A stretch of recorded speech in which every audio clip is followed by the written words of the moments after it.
Hey, Riddle here. Welcome to my channel, or welcome back if you're a subscriber.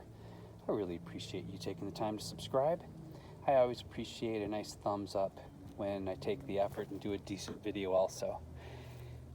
Our video today is going to be about planting in clay soil. This can be quite a burden to have clay soil, but it's a predominant factor across the United States.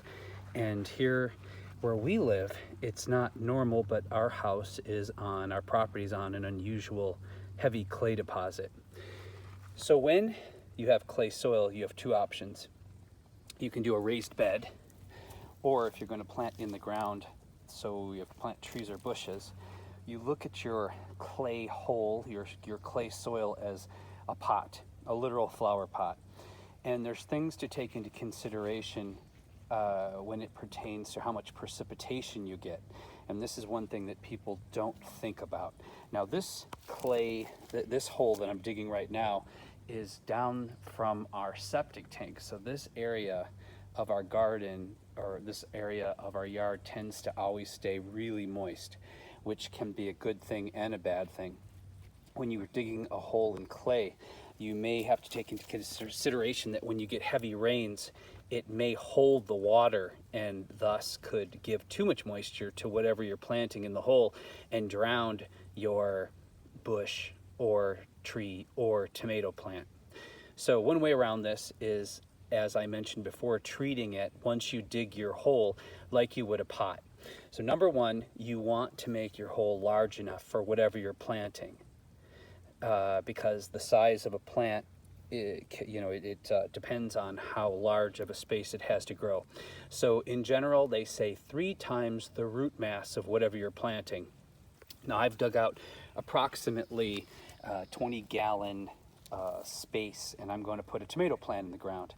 But what I'm going to do first is I'm going to put a layer of gravel down in this hole for drainage, just in case, so my plant won't get waterlogged if we have a heavy rain.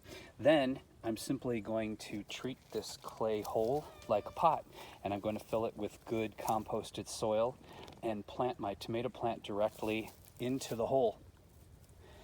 And that way I can plant in clay soil without having to take the burden of making a raised bed or a huge space and the cost of buying all that good soil, building the box, so on and so forth.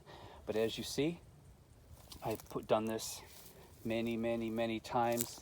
I'm going to have about 70 plus tomato plants this year, and it's early spring and everyone's looking happy. Another thing, be preemptive if you have moles or gophers. I'm not sure if you can see this, but see the chicken wire? I make chicken wire baskets for everything I plant in the ground, be it a fruit tree, shrub, or a tomato, because a gopher or a mole will come along and just kill all your hard work in a matter of minutes. So it's better to be preemptive with these things. And that's it. If you like my quick money-saving tips, garden wisdom, home repairs, art, and sometimes magic, please subscribe. It helps. And I want you to have a great day and take care of yourselves and take care of each other, because I believe how we treat each other on the streets is our ultimate reality. Bye.